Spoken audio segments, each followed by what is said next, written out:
50% ഓഹരികൾ വാങ്ങിക്കൂട്ടി അദാനി കാലെടുത്ത് വെക്കുകയാണ്. ഇന്ത്യൻ രാഷ്ട്രീയത്തിൽ ഇനി അങ്ങോട്ട് പല കോളിളക്കങ്ങളും സംഭവിക്കാൻ പോകുമ്പോൾ അവിടെ മോദിയെ സൂപ്പർ ഹീറോ ആക്കാനുള്ള തന്ത്രത്തിന്റെ ഭാഗം കൂടിയാണിത്. അദാനിയുടെ ഈ മുന്നൊരുക്കം ഇതോടെ ഇനി സംഭവിക്കുവാനുള്ള കാര്യങ്ങൾക്കൊക്കെ ഒരു അദാനി മോദി മയം മാത്രമായിരിക്കും മുഴച്ചു നിൽക്കുമെന്നതിൽ യാതൊരു സംശയമോ തർക്കത്തിനോ ഇടയില്ലാത്തൊരു കാര്യം കൂടിയാണിത്. കാരണം ഗുജറാത്ത് മുഖ്യമന്ത്രി പ്രധാനമന്ത്രി പദത്തിലേക്കുള്ള മോദിയുടെ വളർച്ചയും വ്യവസായി എന്ന നിലയിൽ അദാനിയുടെ വളർച്ചയും ഒരുമിച്ചായിരുന്നു. അവരുടെ രാഷ്ട്രീയ സാമ്പത്തിക കൂട്ടുകച്ചവടത്തിന്റെ വിജയമാണ് കഴിഞ്ഞ വർഷവും ഇപ്പോഴും വാങ്ങിക്കൂട്ടിയ ഈ രണ്ട് ഓഹരികൾ. അതായത് വാർത്താ ഏജൻസിയായ INS ഇന്ത്യ പ്രൈവറ്റ് ലിമിറ്റഡിന്റെ പകുതിയിലധികം ഓഹരികൾ സ്വന്തമാക്കി ശതകോടീശ്വരൻ ഗൗതം അദാനി. മാധ്യമരംഗത്തെ പ്രവർത്തനം വിപുലീകരിക്കുന്നതിന്റെ ഭാഗമായിട്ടാണ് ഈ നീക്കം.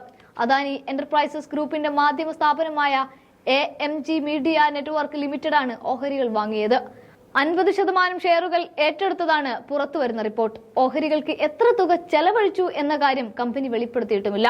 കഴിഞ്ഞ വർഷമാണ് അദാനി ഗ്രൂപ്പ് മാധ്യമരംഗത്തേക്ക് ചുവടെടുത്തു വെക്കുന്നത്. NDTV, BQ പ്രൈം എന്നിവ ഇതിനോടകം കമ്പനി ഏറ്റെടുത്തു. INS ഓഹരി ഉടമ സന്ദീപ് ബാംസയുമായാണ് അദാനി ഗ്രൂപ്പ് കരാറിൽ ഒപ്പുവെച്ചത്. INSുമായി ബന്ധപ്പെട്ട് നടക്കാനിരിക്കുന്ന പ്രവർത്തനവും മാനേജ്മെന്റുമായി ബന്ധപ്പെട്ട നിയന്ത്രണവും ഇനി അദാനി ഗ്രൂപ്പിന്റെ AMNLന് കീഴിലാവും പ്രവർത്തിക്കുക.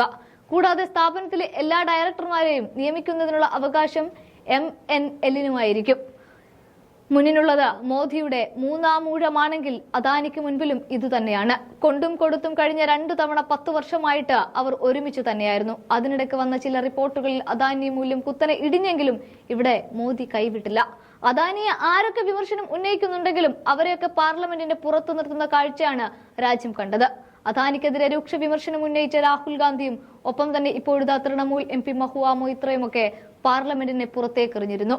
രാഹുൽ പക്ഷേ നിയമത്തിന്റെ നൂലിൽ പിടിച്ച് പിന്നെയും പാർലമെന്റിനകത്തേക്കു തന്നെ. ഇവിടേക്കാണ് വാർത്താ ഏജൻസിയുമായി അദാനി എത്തുന്നത്. എല്ലാറ്റിലും ഇനി ആൾ രൂപവും സൂപ്പർ ഹീറോയും മോദി മാത്രം.